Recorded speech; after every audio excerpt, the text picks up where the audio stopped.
itong si Constantine the Great ay nagsikap na magkaroon ng Universal Church. No? Itatag niya yung relihiyon ng pangmundo, kaya tinatawag po yung Catholic. Catholic po, ibig sabihin ay Universal, okay? Roman Catholic Church. Yan, at ating napanood, hindi ko kasi kilala itong pastor na ito, bagamat yung mga miyembro niya, kilala natin sapagkat sila yung mga nakakasagupa natin dyan sa plaza na hindi naman pala marunong sumagot sa tanong na ang alam lang na talata, 2:8 verse 9 of Ephesians, tsaka John 3:16, ligtas ka na, alib ka na sa church nila. At pagpunta ka sa church nila, katakot-takot na atake sa Katolisismo at sa aral Katoliko na siyang itinatag at itinuro ni Kristo, ang itinuturo nila dun sa kapilya nila. Awat tulong ng Diyos, ichinek ni kapatid na Noel ito sa Facebook. Abay, nakita ko. Kasi mga chismoso, mga miyembro na ito, nag-i-stock sa mga maydo ni Bro Noel lalo na yung mga babae at yung mga pastor-pastorato no? Kaya nakita natin sa Facebook. Aba, kung hindi ko man nakita, abay, tutuloy-tuloy pa ito sa pag-atake sa Katolisismo Ngayon, ang sinabi niya, itinayo daw ni Constantino yung simbahan sa Roma na tinatawag daw na Catholic means universal at yun daw ang Roman Catholic Church. Ngayon, hindi ko na na-record, yung una niyang sinabi, mahirap daw kung sa church history pupuntahan. Kasi kung sa church history pupunta, talagang bobokya itong pastor na ito Ngayon, mga kapatid, ay meron tayong tatalakayin at ibubulgar natin ng maling aral at maling pamamaratang ng isang pastorato ng Baptist na meron silang programa o worship service yata nila o worship service kasi ang gulo na learn how to defend your faith daw na hindi naman sinusunod ng mga miyembro niya pag nangangaral. Kaya nga sinasabi ko sa mga miyembro niya, mas mabuting itong pastor humarap sa akin ng diskusyon kahit dun mismo sa loob ng kapilya nila basta't wala lang kasuhan ng trespassing Ngayon, pakinggan natin ang isa sa pinaparatang ng pastorato na ito o ng bulaang propeta na ito tungkol sa founder daw o nagtatag ng simbahang Katoliko. Kasi ang pinaparatang niya si Constantine. Panoodin natin, mga kapatid. O itong si Constantine the Great ay nagsikap na magkaroon ng Universal Church. No? Itatag niya yung relihiyon ng pangmundo, kaya tinatawag po yung Catholic. Catholic po, ibig sabihin ay Universal, okay? Roman Catholic Church. Yan, at ating napanood, hindi ko kasi kilala itong pastor na ito, bagamat yung mga miyembro niya, kilala natin sapagkat sila yung mga nakakasagupa natin dyan sa plaza na hindi naman pala marunong sumagot sa tanong na ang alam lang na talata, 2:8 verse 9 of Ephesians, tsaka John 3:16, ligtas ka na, alib ka na sa church nila. At pagpunta ka sa church nila, katakot-takot na atake sa Katolisismo at sa aral Katoliko na siyang itinatag at itinuro ni Kristo, ang itinuturo nila dun sa kapilya nila. Awat tulong ng Diyos, ichinek ni kapatid na Noel ito sa Facebook. Abay, nakita ko. Kasi mga chismoso, mga miyembro na ito, nag-i-stock sa mga maydo ni Bro Noel lalo na yung mga babae at yung mga pastor-pastorato no? Kaya nakita natin sa Facebook. Aba, kung hindi ko man nakita, abay, tutuloy-tuloy pa ito sa pag-atake sa Katolisismo Ngayon, ang sinabi niya, itinayo daw ni Constantino yung simbahan sa Roma na tinatawag daw na Catholic means universal at yun daw ang Roman Catholic Church. Ngayon, hindi ko na na-record, yung una niyang sinabi, mahirap daw kung sa church history pupuntahan. Kasi kung sa church history pupunta, talagang bobokya itong pastor na ito Ngayon, ayon sa kasaysayan at ayon sa istorya, totoo bang si Constantino ang nagtatag ng Iglesia Katolika? Pakinggan natin, mga kapatid, sa The New Book of Knowledge Encyclopedia, dahil hindi nang laman dapat Biblia ang batayan natin, gaya ng mga apostol lang, dahil lang sabi sa 5:20 o 5:9 ng unang 1, kung tinatanggap natin ang patotoo ng tao, mas lalong dakila ang patotoo ng Diyos. At isa sa manifestasyon ng patotoo ng Diyos in Old Testament, yung nasa 8:8 ng Job, na read the book of history and see. Ngayon, ayon sa kasaysayan, kasi sinasabi niya si Constantine tingnan nga natin, pastor, kung si Constantine ba talaga yung founder ng Iglesia Katolika na isinerge mo sa ChatGPT. Ating basahin sa The New Book of Knowledge Encyclopedia dito sa volume 16 sa pahina 287. Pakinggan niyo. The history of the Roman Catholic Church began in Upper Rome in Jerusalem. Hindi naman pala nag-umpisa sa Roma. Na sinasabi niya, ipinalaganap at itinayo daw ni Constantine sa Roma. Engot. Bakit? Dahil wala pa si Constantine na itayo na ang simbahang Katolika 2,000 years ago. Dahil si Kristo ang nagtatag nito. 16:18 ng Mateo. O ikay Pedro, hindi naman sinabing, o ikay Constantino, sa ibabaw ng batong ito, itatayo ko ang aking simbahan. At yung simbahan na yon na itinayo ni Kristo, yun yung tinatawag na haligit-saligan ng katotohanan sa 3:15 ng unang Timoteo, na siyang tinatawag na iglesia ng Diyos. Na siyang haligi at saligan ng katotohanan. Hindi naman sinabing Baptist Church. Diyan sa Binyan, Laguna. Wala naman nun eh. Wala naman sa Biblia yun eh. Itinatag lang ng tao. Negosyo yan eh.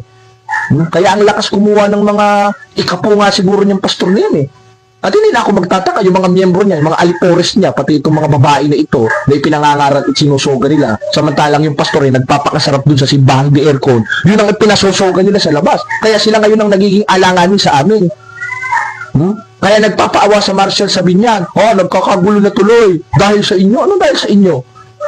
Dahil sa inyo yun. Dahil ayaw nyo tugilan ng mga kapatid namin sa pananampalatayang Katoliko.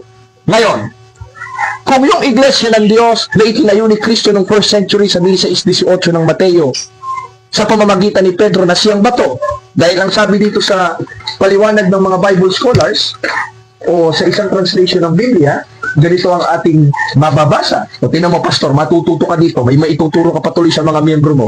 Todo pakinig ka sa akin ngayon, ha? O pati ito mga miyembro niya, mga alipores niya. O makinig kayo. Matututo kayo dito ng disiplina. O, basahin natin. Ang sabi dito sa...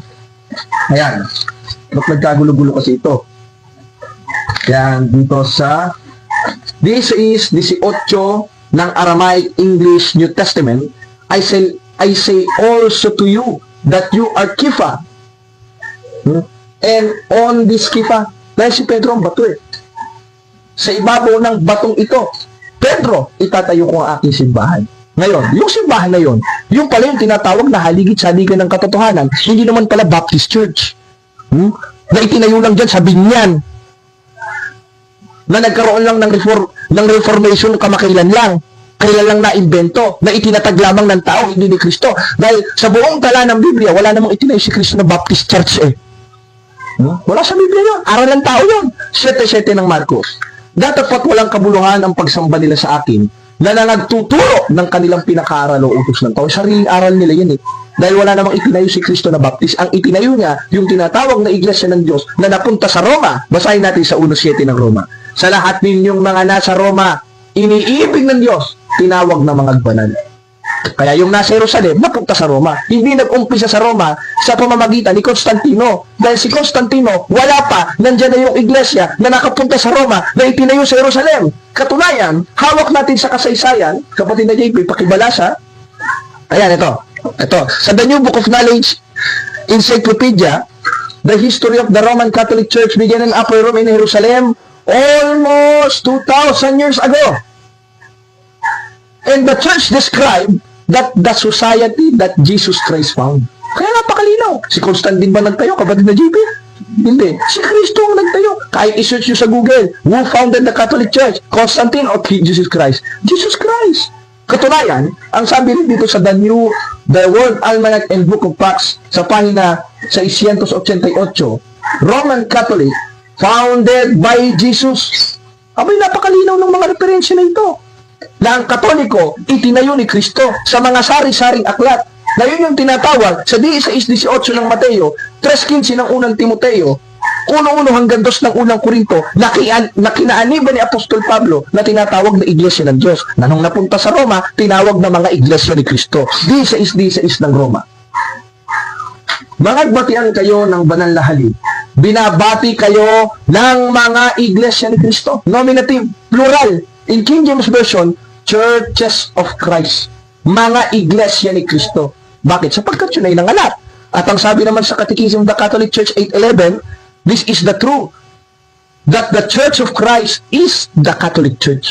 Therefore, the Church of Christ, according to the Bible, that founded 2,000 years ago, not by Constantine, but our Lord Jesus Christ, is the Catholic Church. At inamin naman mismo ni Pastor yun. Catholic means universal, means laganap.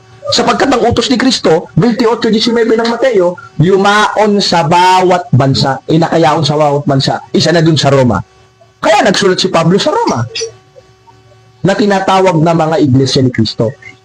At ayon naman sa final na katuruan ng mga apostoles, sa 9:31 ng Gawa, sa Greek, o baka hindi mo alam magbasa ng Greek, Pastor, tuturuan kita, ang nakalagay sa Greek interlineal ay Ecclesian Katholes. means universal. Tama ka doon. O doon, sangayon ako doon. Nang ibig sabihin ng Catholic, universal.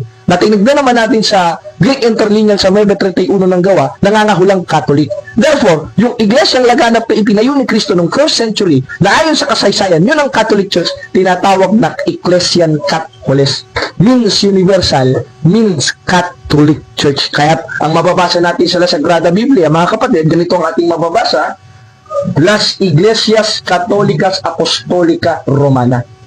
Ngayon, ba't Latin ang binasa mo? Samantalang ang Biblia originated, translated in Greek, lalo na sa New Testament. Kasi, yung Latin na ito, o sa La Sagrada Biblia na Spanish, hinango ito sa mga original na translation sa 9:31 ng gawa, original sa Grego, na Ecclesian Catholicos means universal, means Catholic Church. Ngayon, ano ba tungkulin ni Constantine? Si Constantine ay dating pagano na na-convert into Christianity. Na-convert siya sa pamamagitan ng iglesia na itinayo ni Kristo, na tinatawag na Iglesyang Laganap o Ecclesian Catholicos na nakarating sa Roma, kaya tinawag na Iglesia Katolika Apostolika Romana na itinayo ni Kristo noong 1st century. Talaga palang ito si Pastor, nakakatawa magturo no? Pinaglulolo ko mga miyembro niya Kaya yung mga miyembro niya, naloko na sa labas Kung ano na lang mga pinagbabasa, hindi na makasagot sa tanong, lalo na si Jimmy Neutron ba yun? O tsaka natin ipapalabas yan, hintayin ninyo. Nagpapainit lang kami, Pastor. Nagpapainit lang kami, hintayin yung mapisa yung init namin at sisiguraduhin namin sa inyo. Hindi kayo makakasagot sa mga tanong namin. Pag nakita namin kayo, dahil automatically, didiskusyonin namin talaga yung mga miyembro nyo. Kaya ang magandang invitation ko dito kay Pastor, debate tayo. Patunayan mo na si Constantine ang founder ng Catholic Church according to references and according to Bible. Patutunayan ko si Kristo ang nagtayo nito, hindi si Constantino. Ayon sa Biblia at ayon sa referensya. Kabubukan mo yan kasalbahihan mo yan Hindi mo pagtatapat sa kapwa yan Pangloloko mo yan. Bakit? Tignan mo, talagang hindi nag-aral ng ito ng grade 3 basahin natin sa aklat ng grade 3 sa Araling Panlipunan, pakikita ko sa iyo, Pastor, kung gaano kaka-ignorante. Dito sa kasaysayan ng daigdig, pang grade 3 ito biro mo, nagpastor ka, di ka nag-aral ng grade 3. Shame on you, Pastor. Basahin natin dito sa 179, nakalagay, nagsimula ang katawagang simbahang Katoliko upang tukuyin ang simbahang Kristiyano. Hindi naman sinabing simbahang pagano na itinayo ni Constantino. Tanong, nasaan si Kristo? Pangkalahatan, ibig sabihin, si Jesus ay nasa simbahang Katoliko. Yung iglesia pala na itinayo sa Jerusalem, na itinayo ni Kristo, na napunta sa Roma, sa pamamagitan nila Pablo at Pedro, dahil ayon sa Bible Compact Dictionary, there is only one verse prove that Apostle Peter being in Rome. Kaya natayo yung iglesia sa Roma. Hindi itinayo o hindi nag-umpisa ang Iglesia Katolika sa Roma, kundi bagko sa Jerusalem, ayon sa kasaysayan. At itinayo ito 2,000 years ago, hindi ni Constantino, kundi ni Kristo. Tutulan mo yan ngayon, pastoratoy ka. Panloloko sa kapwa mo yan, ngayon, may natutunan ka, pasalamat ka, napanood mo ito. Pati yung mga miyembro ng mga Baptist na yan, na nanonood ngayon. Baka pwede naman paunlakan nyo yung pastor ninyo ng isang maginoong diskusyon. Panloloko sa kapwa yan, total. Malapit ako sa binyan, nasa binyan ito, sige, willing ako. Kahit sa tapat ng kapila nyo, magdiskusyon tayo, Pastor. Kakasa ka? O hanggang bunganga ka lang talaga? Na maski si Apostol Juan kinokontra mo. 3:18 ng unang 1. Bumunti kong mga anak, huwag tayong magsiibig ng salita, ni ng dilaman, kundi ng gawat katotohanan. Wala laban kang diskusyon? Sundin mo ito, 3:18 ng unang 1. O ngayon, para hindi na tayo magtagal, isa pa sa ibinabato niya at pinag-aralan nilang panloloko dun sa worship service nila, kasi puro atake sa Iglesia Katolika yung sign of the cross. Wala daw sa Biblia sign of the cross. Panoodin natin ang pinagsasabi ng pastor na ito. Okay? Ipanalangin na sila ay mahango sa purgatorio. Later, yung purgatorio nga ay gagawin na lang doktrina. Tapos noong AD 300 din po, doon din po nagsimula yung sign of the cross. 300 AD. So nagsimula, tinuro nila na ikaw ay mag-sign of the cross. Sapagkat pag nag-sign ka daw ng cross, iyan ay sign of Christianity. At ang mga demonyo daw po ay lumalayo pag nag-sign ka ng cross. Lumalayo yung demonyo. Pero ang tataka ko, pag sila ay napatapas sa simbahan nila, nag-sign of the cross, para may mga demonyo doon, kaya nag-sign of the cross sila. Sapagkat yun daw ang panlaban sa demonyo. Bakit pagtapas sa simbahan ang nag-sign of the cross? Baka may demonyo doon sa simbahan. Okay? Yan, at ating napakinggan mga kapatid, mga kababayan, si Pastor, at pagpasensyahan nyo na kung medyo nawala yung lakas ng ating may sapagkat na lobat. Ngayon, ang sabi ni Pastor, wala daw sign of the cross sa Biblia. Imbento daw, imbento. Hindi ibig sabihin pala mga apostolis nag-imbento. Lalo na si Apostol Pablo, dahil si Apostol Pablo nagsulat ng unang Korinto At ang nagpasulat mo si Kristo, hindi naman ikaw na nagmamarunong kang pastor ka. O, basahin natin sa 14:37 ng unang Korinto. Kung iniisip ninyo nga na siya propeta o ay sa Espiritu, ay kilalanin niya ang mga bagay na sa inyo isinusulat ko na pawang utos ng Panginoon. Sino yung Panginoon na yun? 20:28 ng 1, yung tinawag ni Apostol Tomas na Panginoon ko, Diyos ko. At yun ang ating Panginoon sa Kristo. Anong sabi ni Pablo? Pati naman, Pastor, matututo ka na naman. May maituturo ka na naman sa mga miyembro mo. O, din na JP. O, sahin natin sa 1:18 ng unang Korinto. Sapagkat ang senyas ng cross, senyas, ano ba sa English yun? Sign. Kung may senyas ng cross o salita ng cross, ano sa English yun? Sign of the cross. Ngayon, ano mangyayari doon sa mga ayaw ng senyas ng cross o salita ng cross o sign of the cross? O pakinggan natin.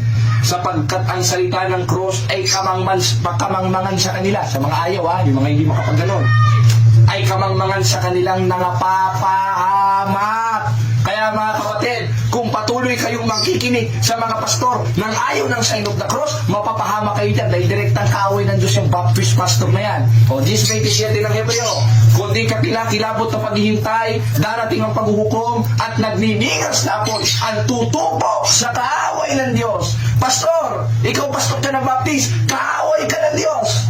Pati mga miyembro mo, kaaway ng Diyos. Bakit? Sapagkat kamangmangan sa inyo, yung senyas o salita ng krus na ayon mismo kay Apostol Pablo, siyang kapangyarihan ng Diyos.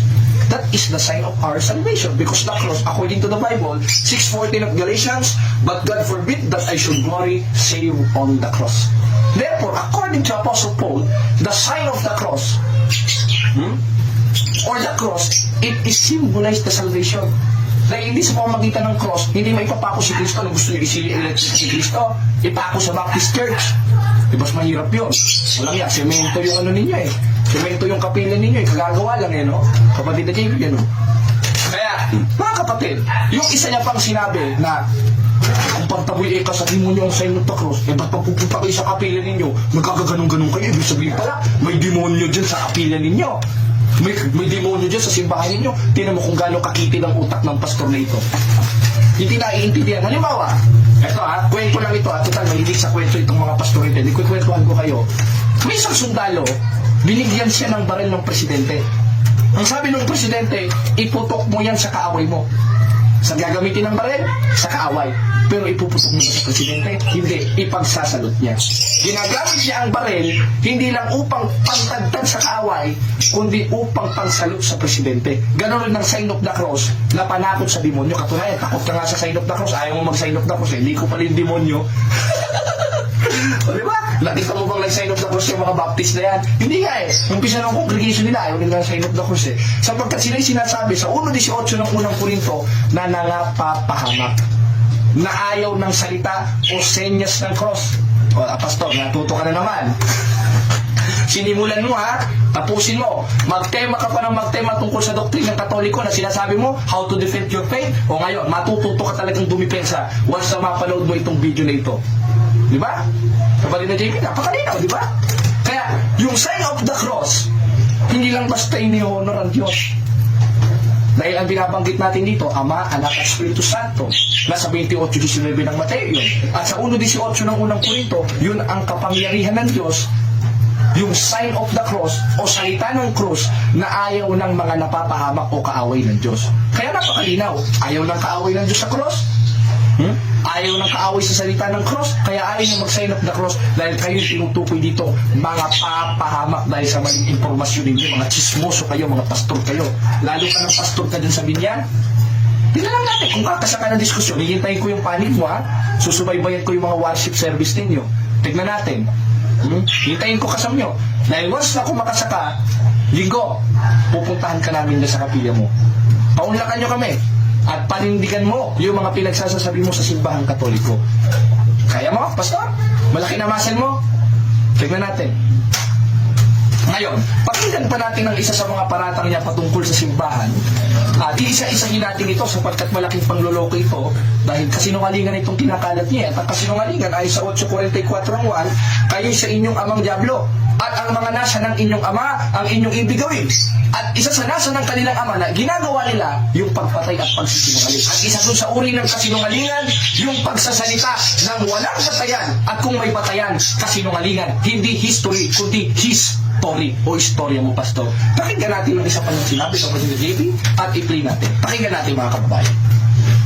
75, yung veneration of angels ay kanilang tinuro at veneration sa mga namatay na mga santo.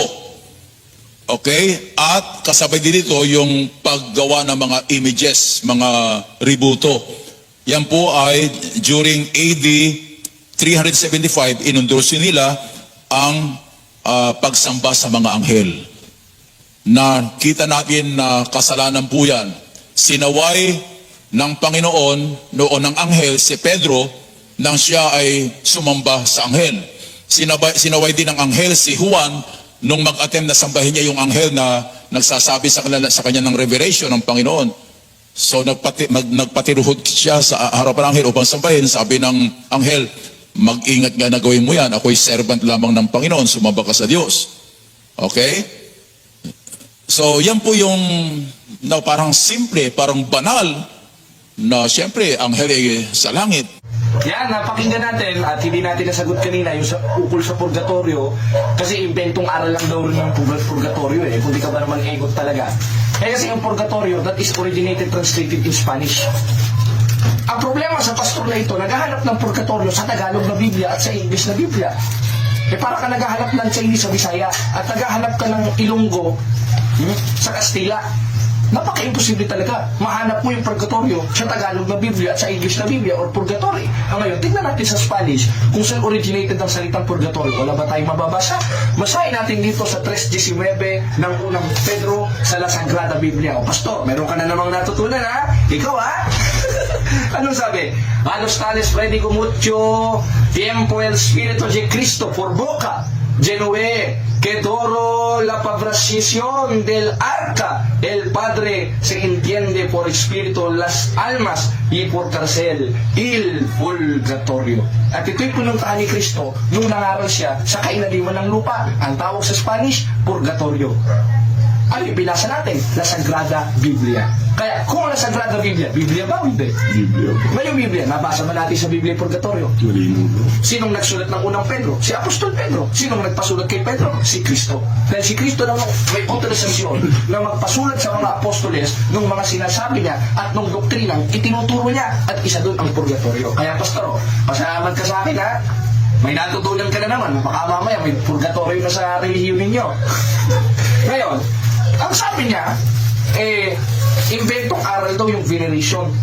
Nako, na mali pa siya. Dahil para sa kanya, ang veneration, pagsamba. Ang veneration, hindi pagsamba. Hindi yun latria. Hindi yun pagsamba, kundi pagrespeto. Tanong, mga kababayan, biblical ba ang pagrespeto sa mga anghel o sa mga banal? Old Testament pa lang, tinuturo yan. Kala ko pa naman, nag-aral ka ng theology. O basahin natin dito sa 2:46-47 ng Daniel. Ayan. At ang haring Nabucodonosor ay nagpatira pa, lumuhod, at nirespeto si Daniel. Para saan? Para kilalanin na ang kanyang Diyos ay Diyos ng mga Diyos at Hari ng mga hari. Yun naman pala ang veneration. Is to respect to the saint. Respetuhin ng mga banal. Dahil wala namang official doctrine ng Catholic Church na sambahin ng mga anghel. Tinan mo, Pastor, naloko na. Hindi mo naintindihan yung salitang veneration. Hindi naman pagsamba yun, pagrespeto yun. Bakit? Our Catholic faith, page 220, anong nakalagay? We do not worship the saint. We only honor them as the special friends and servants of God. We adore God alone. pag sinabing adore God, sinasamba lang namin ang Diyos. Dahil ang sabi sa Catechism of the Catholic Church, sana naman nag-search ka ng Catechism of the Catholic Church, Pastor, wala ka na, ibibili kita. Anong nakalagay? We worship only a one God in three person. Father, Son, and of the Holy Spirit. Dahil wala namang kaming aral na sumamba sa mga santos, sumamba sa mga anghel, bine-venerate lamang namin sila, at ang kahulugan nun ay pagrespeto na mababasa natin sa 2:46-47 ng Daniel. At tama naman yung binasa mo, si Apostol Pedro nagpatira pa sa anghel kasi sinamba niya, kaya sinaway siya. Wala namang kaming aral na sumamba sa anghel, tinamog, chismoso ka talaga. Doon sa Apokalipsis 22:8 hanggang 20. Na si San Juan, nakakita ng anghel na sinasabi sa kanya yung revelasyon ng Diyos na ayon mismo sa iyo, nagpatira pa si Apostol Juan. Kaya tama naman yun, wala namang tutol dun eh. Dahil yung pagpapatira pang klase na ginawa ni Apostol Juan ay pagsamba. Dahil dalawa ang pagluhod o meaning o konteksto ng pagluhod o pagpapatira pa sa Biblia. Isang pagsamba at isang hindi pagsamba kundi pagrespeto. At yun yung veneration sa 2:46-47 ng Daniel na nirespeto ni Haring Nabucodonosor si Daniel na ipinatuloy ni Kristo sa bagong tipan. 5:17 ng Mateo, sapagkat ako'y naparito hindi upang sirain ang kautusan kundi upang ganapin. O ngayon, sabi ka ngayon, Pastor, ano? O ngayon, mga kapatid, para hindi na tayo magtagal, panoodin pa natin ang isa niya pang paratang tungkol sa aral ng simbahan para hindi na tayo magtagal pa. Panoodin natin. Ang Katoliko para i-exalt si Mary. Biro mo, Mother of God. Manginginig ka talaga sa harapan ni Maria kasi sapagkat ang titulo niya ay Mother of God. Now, there is no such thing as Mother of God. No, sapagkat walang nanay ang Diyos. Ang Diyos ang simula ng lahat eh. In fact, ang Diyos ang gumawa kay Mary. Walang nanay ang Diyos. Ngayon, binanggit niya yung Mother of God. Wala daw ina ang Diyos. Hindi daw pwede magkaila ang Diyos ayon sa Biblia. Sino ina ni Kristo? Ikaw? Ilalabas ng bakla ka. At yung pagiging bakla, Pastor, kahit huwag mo nang aminin, sa 6:9 ng unang Korinto. O hindi nyo ba alam na ang mga liko ay walang bahagi sa karya ng Diyos? Huwag kayong padaya. Di ang mga nakikiapid, mananamba sa Diyos-Diyosan, nangangalo niya. Di ang mga nagsasababae. Sa isang translation, mga bakla. Nako, Pastor, parang gusto mo yata ikaw ang maging ina ni Jesus. Ayaw mo si Mama Mary, parang nakakapagtaka kapatid na JP, talagang ang weird. Sabi niya, weird daw ang doktrina natin. Hindi ka kasi marunong magbasa ng Biblia, oy. Kasi sinasabi mo, weird. Ngayon, wala bang ina ang Diyos ayon sa Biblia? 4:4 ng Galacia, sapagkat isinugo ng Ama ang kanyang anak na ipanganganak ng isang babae. Ngayon, yung anak pala ng Diyos, na nung pinapaupo pa sa kanan ng Ama, si Kristo, 1:8 ng Hebreo, ngunit tungkol sa anak ay sinasabi, ang iyong luklukan o Diyos ay magpakailanman, di Diyos. Ngayon, kung yung pinaupo sa kanan ng Ama na si Yesu Kristo ay Diyos at umiral ng walang pasimula, 1:1 ng 1, at nasa pasimula nung wala pang tao, sa papaanong paraan niya isinugo? Ipanganganak ng isang babae. Therefore, yung ipanganganak ng isang babae, Diyos. Katunayan, nasa Old Testament na hula, 9:6 ng Isaias, sapagkat sa ating ipanganganak ang isang bata. Ipanganganak at ang kanyang pangalan tatawagin makapangyarihan Diyos. Therefore, yung ipanganganak, makapangyarihan Diyos. Sinong manganganak? Ikaw. Ibalabas niyan, bayot ka.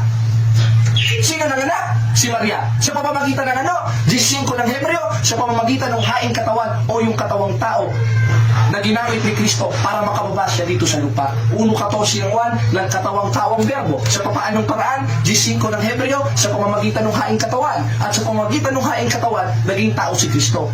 At nung automatically naging tao si Kristo, sa sinapupunan ni Maria, nandun na yung pagka-Diyos na walang pasimula. 2:9 ng Colosas, ganito ang sabi ni Pablo, sapagkat sa kanya nananahan ng likas na kalagayan ng pagka-Diyos nang siya'y maging tao. Kailan ba naging tao si Kristo? Nung pumasok sa sanlibutan sa pamamagitan ng haing katawan na nasa sinapupunan ni Maria sa 15 ng Hebreo. Kaya, kung automatically si Kristo ay naging tao sa pamamagitan ng haing katawan na nasa sinapupunan ni Maria, at nung naging tao siya sa pamamagitan ng haing katawan na nasa sinapupunan ni Maria, nandun na yung pagka-Diyos niya, sabay ipinanganak ni Maria yun. Kaya ang sabi ni Santa Elizabeth, wala ka doon na chismoso pa sa 1:43 ng Lucas, anong nangyari? Nang ina ng aking Panginoon ay pumarito sa akin. Sino ba yung Panginoon na yun na ipinanganak ni Santa Maria? 20:28 ng 1, ang sabi ni Apostol Tomas nung nakita niya, Panginoon ko, Diyos ko. Ngayon, kung yung Panginoon na yun na sinasabi ni Santa Elizabeth na nasa loob ng sinapupunan ni Maria ay tinawag ni Apostol Tomas na Diyos at pumasok yung pagka-Diyos ni Kristo nung naging tao siya sa pamamagitan ng haing katawan ni Santa Maria at ipinanganak kasabay ng katawang tao Diyos na hindi naman pwede maghiwalay yun. Anong tawag mo sa isang persona na nanganak ng Diyos? Ina ba ng pusa o ina ng Diyos? Ina ng Diyos. Kaya sa Biblia, verbatim, meron tayong mababasa na ina ng Panginoon o ina ng Kriyos o sa Hebrew, ina ng Adonai o ina ng Theos o Theotokos. Dahil yung Panginoon na yun ay Diyos, hindi naman pwede maging tao lang. Dahil sabay ipinanganak ni Maria yung katawang tao at pagka-Diyos ni Kristo sa 2.9 ng Kolosas. At yan ang hindi mo naintindihan, Pastor. At hindi pa nanakot yun, biblical yun. Baka ikaw ang nananakot na pag hindi nagbigay ng ikapo, ninanakawan ng Diyos. Bakit mayroong bang bank account ng Diyos? Baka ikaw ang may bank account, hindi yung Diyos. O kung may bank account man yung Diyos mo, ikaw na lang siguro yun. Diyos mo na lang yun. Huwag mo na kami idamay mga Katoliko na pinaglululoko-loko mo sa plaza na nagpapaawa sa mga marshal din sa binyan. Basahin natin sa 4.8 ng Galacia. Gayon din naman sa panahong yaon, sa hindi ninyo pagkilala sa Diyos, kayo nasa pagkaalipin ng sa katutuboy, hindi mga Diyos. At yun ang Diyos mo. Dahil pananakot ang ginagawa ninyo eh. Panluloko sa kapwa ginagawa mo eh. Buro mo, tumanda ka na ng ganyan, panluloko pa rin ang ginagawa mo. Chismis. Na hindi naman aral ng Katoliko, pararatang mo, aral ng Katoliko na kami sumasamba sa anghel. At hindi mo pa naunawaan yung salitang veneration. O ngayon, natuto ka na naman. Meron ka na naman itatapik sa kapilya mo. O kaya, pakinggan pa natin ang isa pang atake niya na pumapatungkol sa ating doktrina at ating sasagutin ang kanyang mga maling impormasyon at patuloy lang ito dahil napakadaming record eh. Kung hindi pa ipapasa sa akin ito ni kapatid na Noel, magpapatuloy pa ito ng magpapatuloy, kaya maganda, remedyohan na agad natin. O, panoodin natin mga kapatid. So sa Katoliko, nadagdagan ng mediator. Si Maria ngayon ay mediator na.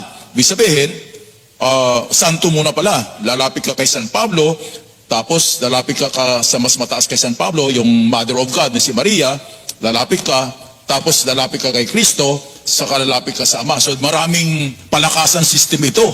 So habang marami kang tinatawagan, naging malakas ka sa Diyos, sasagutin ng Diyos ang panalangin mo.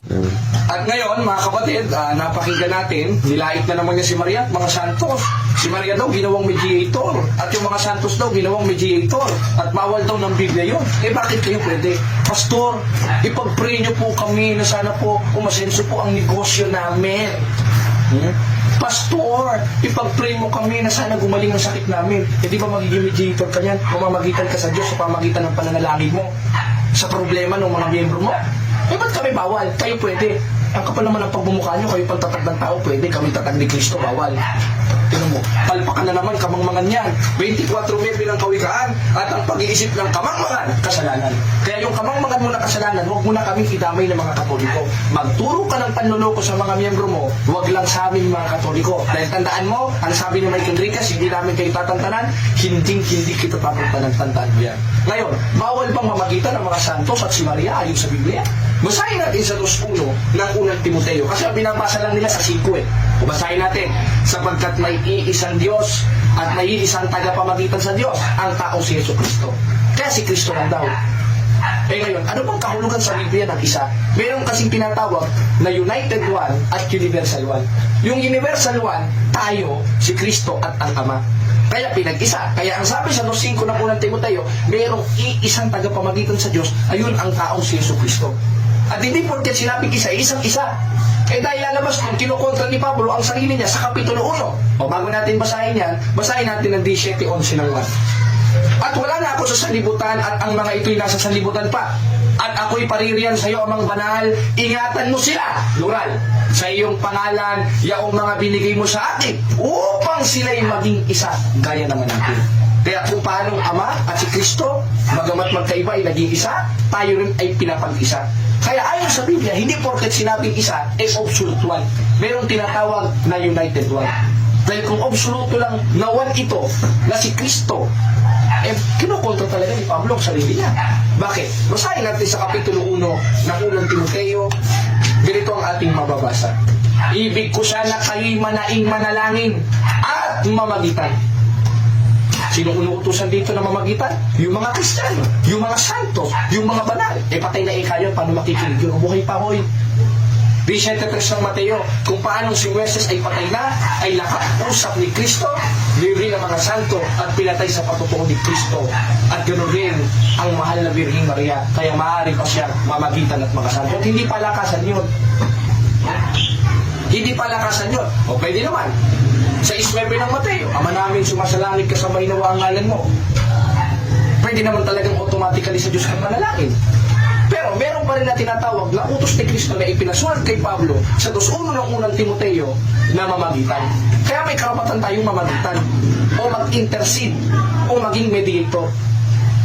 At isa doon ang mga santos na namayapa na sa katawan, pero ang kaluluwa at espiritu nasa dambana ng Diyos. Bakit? Dahil ang sabi sa Marcos 12:27, hindi siya ang Diyos ng mga patay, kundi ng mga buhay. Kayo lang naman yung mga patay. Yun yun, Maria nyo, patay. Hindi kayo pwede ipanalangin. Yung mga santos ninyo, patay. Mga apostolis ninyo, patay. Hindi pwede makapanalangin. Samantala sa amin, buhay na buhay.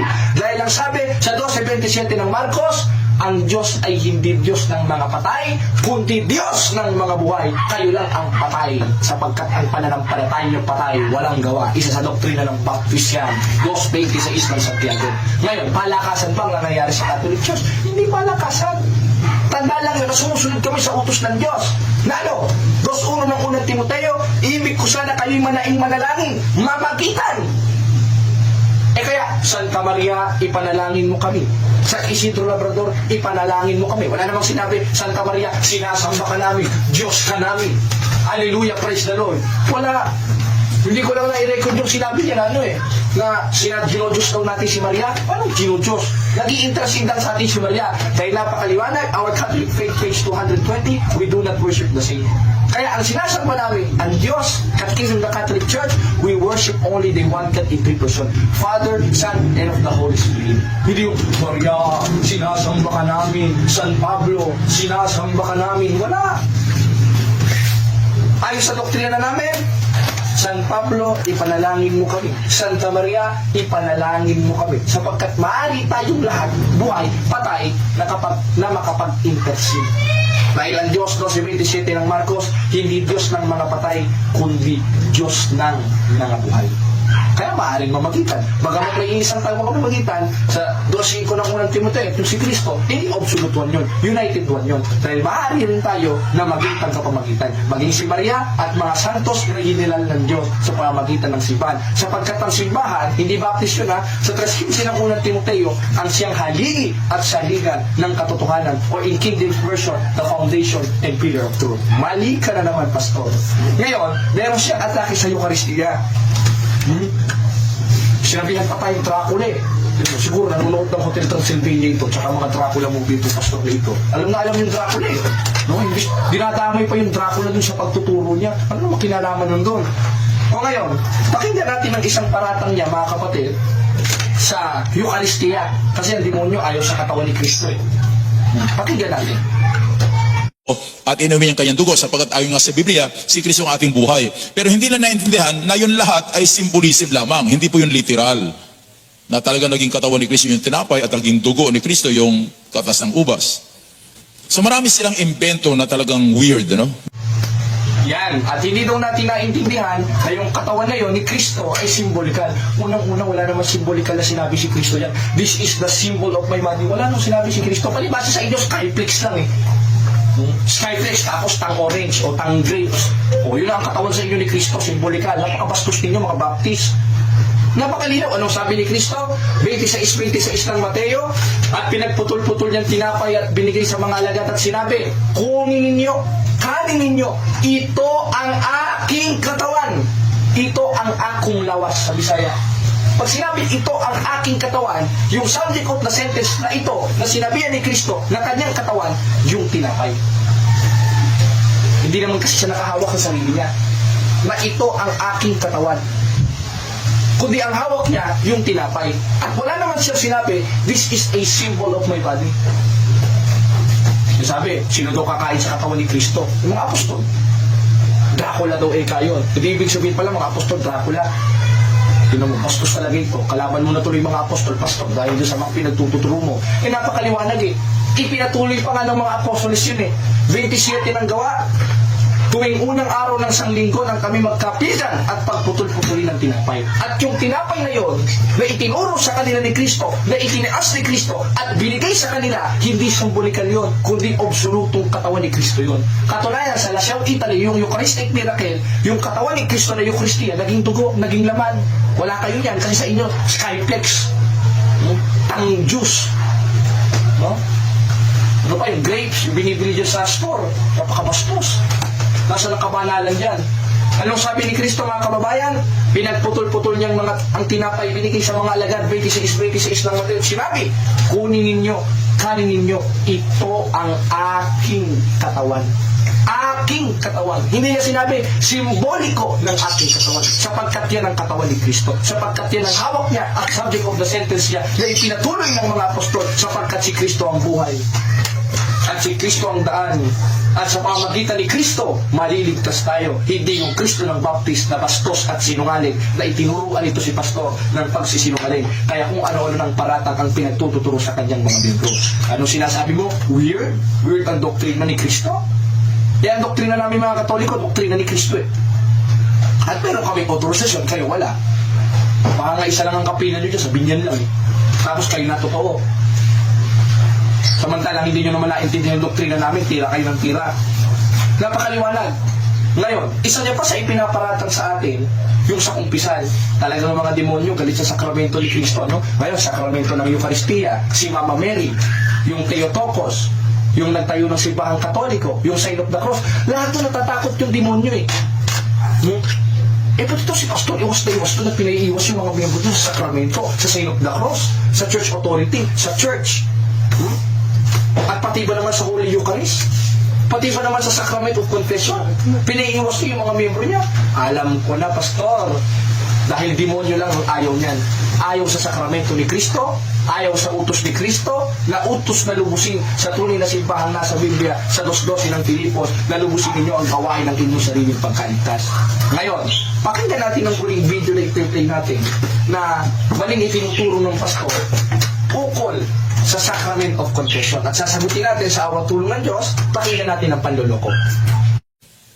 Confession of sins to a priest instead of God, ito'y inendorse ni Pope Innocent. Laging si Pope Innocent. Ang ganda pa naman mga Innocente, no? Pope Innocent III, noong AD 1215. So sa pilitan, para mapatawad ka sa kasalanan, kaya nagkaroon ng confessional, no? May isang box na nandun ang pari sa likod, at kapag ikaw ay guilty na yung kasalanan, kausapin mo ang pari at hingi ka ng tawad sa pari para maligtas. Wala ho tayong makita sa Biblia niyan. Yan, at ating napanood, dinamay niya po si Pope Innocent. Ang innocent daw, ikaw ang inosente. Pangalan niya yung innocent. Pero ikaw talagang automatic lang inosente. Dahil napakabago ng doktrina mo Yan lang ba nang na-research mo sa ChatGPT? Sana naman ginaling-galingan mo. Pastor, sana naman ginaling-galingan mo mag-search sa ChatGPT mo. O kaya sa Google o sa Google. Ngayon, wala daw sa Biblia ang sakramento ng kumpisal. Tinan mo talagang hindi marunong magbasa ito, kaya hindi mapalad itong tao ito Papasahin natin sa 1:3 ng Apokalipsis. Mapalad ang bumabasa at nakikinig at tumutupad. Mapalad palang bumabasa. Siya ayaw bumasa Diyan 3:16 lang binabasa, tsaka 2:8 verse na yung Ephesians, tapos na pagkakatipon nila. Tapos yung doktrina nila, saglit na doktrina lang, tapos konting atake sa Katoliko. Konting atake lang. Kaya simulan mo pa ulit. Gagawin ka ulit namin. Hindi ka namin tatantanan, Pastor. Ngayon, wala daw sa Biblia ang kumpisal. Kung letra por letra, wala. Sapagkat ang pangangasiwa ng mga apostoles na siyang nagtuturo sa amin sa pamamagitan ng Biblia at simbahan ay ganito. 3:6 ng ikalawang Korinto, na kami naman na pinamaging sapat na ministro ng bagong tipan, hindi sa titik. Therefore, ang mga apostoles nagbabasa hindi sa titik, hindi letra por letra. Ngayon, meron ba sa diwa ng Biblia na inutusan ng mga apostoles ang mga parit, mga obispo, na mga pagpatawad ng kasalanan? Meron. Kaya nga ang utos, unang unang 1, kung pinahayag natin ang ating kasalanan, tapat at banal siya na tayo patatawarin. Kanina natin ipapahayag sa Diyos sa pamamagitan ng mga itinalaga niyang mga obispo. Kaya ang tungkulin ng obispo o mga pare sa 20:28 ng Gawa ay ganito. Ingatan ninyong inyong sarili lahat ng kabilang sakawan, na kayo naman na mga ginawang obispo, sa isang translation, pare, upang pakanin ang iglesia ng Diyos. Sa papaanong paraan? 20:23 ng 1. Sino mang inyong patawarin ng mga kasalanan ay ipinatatawad sa kanila. Sino mang hindi ninyo patawarin ng mga kasalanan ay hindi ipinatatawad sa kanila. Therefore, si Kristo mismo nagbigay ng otorisasyon sa mga alagad, sa mga obispo na makapagpatawad. Kaya sabi sa unang Hebreo ng unang 1, kung pinahayag natin ang ating kasalanan, tapat at banal siya na tayo patatawarin. Sa pamamagitan ng ipinalaga niya sa 20:23 ng 1 na pinuspos ng Espiritu Santo na sino mang inyong patawarin ng mga kasalanan ay ipinatatawad sa kanila. At sino mang hindi ninyong patawarin ng mga kasalanan ay hindi pinatatawad sapagkat ang tungkulin nila sa 20:28 ng gawa ay pakain ng kawan. At isa doon ang magbigay ng sakramento ng reconciliation. Kaya ikaw, pastor, baka marami ka ng kasalanan dyan. Samahan kita mangumpisan. Ako tatakot ko sa kumpisan eh. Siguro, controversial siguro kasalanan mo, pastor. Ano? Kaya, mga kapatid, magsuri lang tayo. At ang hamon ko kay pastor, diskusyon tayo, pastor. Patunayan mo na walang sakramento ng kumpisal sa Biblia. Patutunayan ko, may sakramento ng kumpisal sa Biblia. Patunayan mo na ang katawan ni Kristo o yung ostya o yung tinapay na pinagputol-putol niya sa mga alagad ay simbolikal. Patutunayan ko, literal na katawan ni Kristo yan. Ayon sa Biblia. Tsaka yung isa pa, na si Maria ay hindi ika-ina ng Diyos, patutunayan ko, ina ng Diyos si Santa Maria, ayon sa Biblia. Kaya mga kapatid, himay-himayin lang natin ito at titignan natin ang response ng pastor na ito at sana naman yung mga miyembro niya, maliwanagan kayo, huwag kayong magpakapanatiko dito, hindi man lang marunong mag-search sa Google. Sana naman, hirap-hirapan yung pag-atake sa Katoliko, wala eh. Natatawa na nga lang ako sa kaignorantihan. Wala ito mga kapatid. Kaya muli sa awa tulong ng Diyos, tayo magsuri, magpatuloy tayo sa paglilingkod, at magpatuloy tayo sa pagdepensa ng pananampalatayang Katoliko kaya nila Apostol Pablo, nila Kristo sa 2 Korinto 14:5 na ang ating pangkipaglaban ay hindi laban sa laman, kundi sa harapan ng Diyos na siyang may kapangyarihang gumiba ng kuta at ng mga maling hakat bawat bagay na matayo na nagmamataas sa karunungan ng Diyos. At yung karunungan sa Diyos, 1:24 ng unang Korinto, yun si Kristo. Kaya itong pastor na ito, napatunayan natin, chismis ang ipinagtututuro sa kanyang mga libro. Antayin mo, pupuntahan ka namin dyan at tatanungin ka namin upos sa mga ipinagtuturo ko. Paunyakan mo kami. O kaya pupunta kami dyan, may papel kaming dala, hinahamon kita ng formal debate, pastor. At pag natalo kita sa diskusyon, lahat ng mga miyembro mo lilipat sa Iglesia Katolika Apostolika Romana. At pag hindi ka kumasa, patunay lang yon na hanggang bunganga ka lang at patay ang pananampalataya mo at sa demonyo ka. Talaga naman sa demonyo eh. Tuloy na natin. Sa demonyo ka ayon sa Biblia at sinungaling ayon sa 8:44. Kaya muli mga kapatid, wala na tayo maraming oras.